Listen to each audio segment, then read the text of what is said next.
This girl was the first victim of claws and/or Casanova. In 1973, 3 people were killed in Hockley.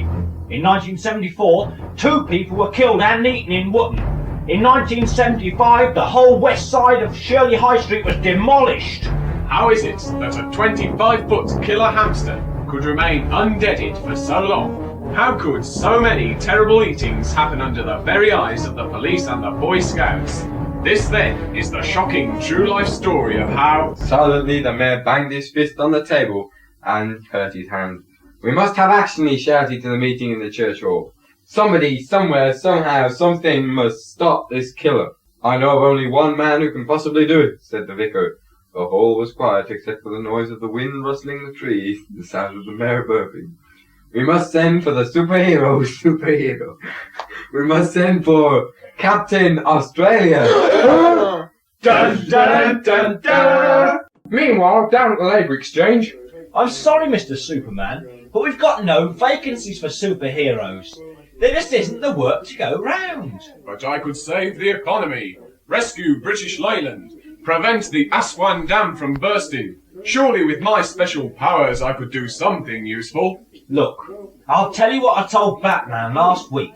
There's just no call for superheroes. There isn't the work. We're in a recession. But Spider-Man and the Incredible Hulk got a job. Ah, yes, but they put in for retraining as welders. But I can weld with my bare hands. Yes, but you're not in the union, so you can't, can you? This country has gone to the dogs. If this was Krypton, I'd get a job, no trouble. Well, it ain't, so hard luck. Here's your doll. Next, Captain Australia. Here's one for you. They want a superhero in Warwickshire. Thanks, Sport.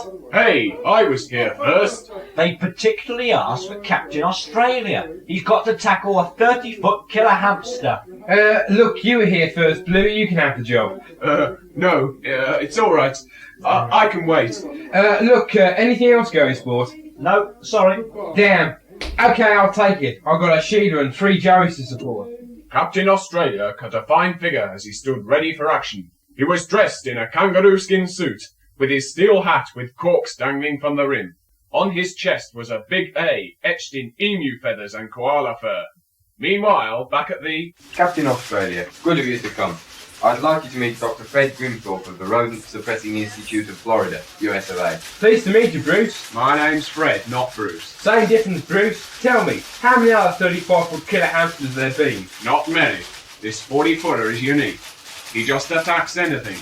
He bites on reflex, and has even been known to eat school meals when he's really hungry. Sounds like a really vicious little wombat. He is. The great danger is that he might manage to mate and produce even more dreadful offspring. Mind you, he'll have his work cut out. He's 45 foot long, and the average hamster only grows to about 10 inches. It's still a possibility we can't afford to overlook, though. Too right, Sport. How are we going to kill the pony bastard? Well... So Grimthorpe outlined his plan. That very night they would hide in a specially concealed hut after first placing the bait of 3 dead cats, a tin of peaches and a dinner's ready sign. While Captain Australia kept the creature occupied by doing a series of impressions, Grimthorpe would creep behind with a spear gun and shoot the monster right up between the eyes. That was the plan, but in reality things were to go really wrong. But first, here's the adverts. End of part 1. Do you feel tired and listless after a hard day at work? In simple, everyday terms that any fool can understand, do you feel really knackered? Why not then relax in a raid-off bath? Yes, a raid-off bath with a close friend can do you a world of good. It can also do you a lot of harm if you strain your back. And now, part 2. Meanwhile, at Whitehall, things were happening. Fast, slow, quick, slow, in the traditional disjointed government manner. Good afternoon, Mr. Smith. My name is Mr. Jarvis, and this is just a preliminary interview. Now, why do you want to become Prime Minister? Well, I feel it'd be quite rewarding work, and I think that with practice I could get quite good at the job. In fact, I would look at it more as a profession than a job. I see. How many A-levels have you got? None. Oh, how many A-levels or CSEs then? None. Excellent! You look just like the man for the job. You would have to be thick to even want to run the country. Meanwhile, not 10,000 light years away. Hello, this is Peter West and the BBC cricket experts here, ready to commentate on the hunting of this giant cricket ball killer hamster here today, Lords. With a slight drop of rain early on, but the wicket seems to be firm. The score so far is Claus 301 for North, and here he comes in now from the stand end. So over to John Hart. And here in comes Claus from the stand end.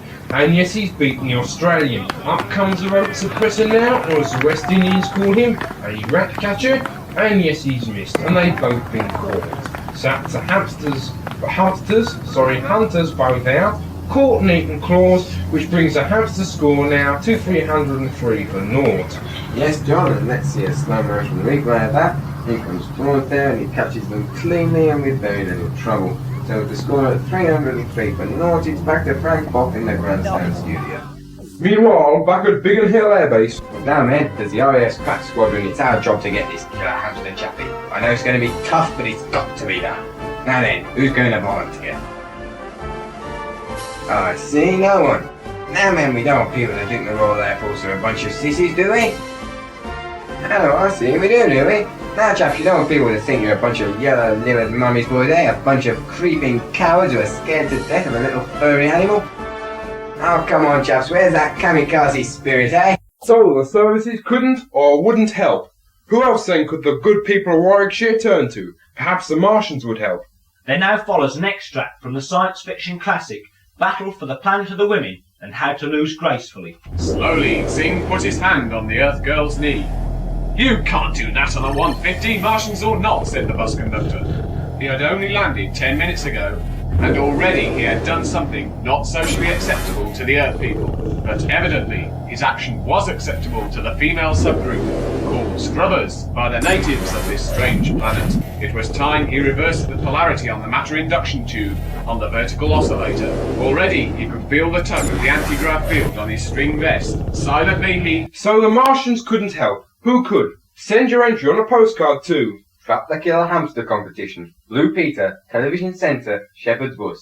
And don't forget to include your name, mental age and address. The end. Dun dun dun!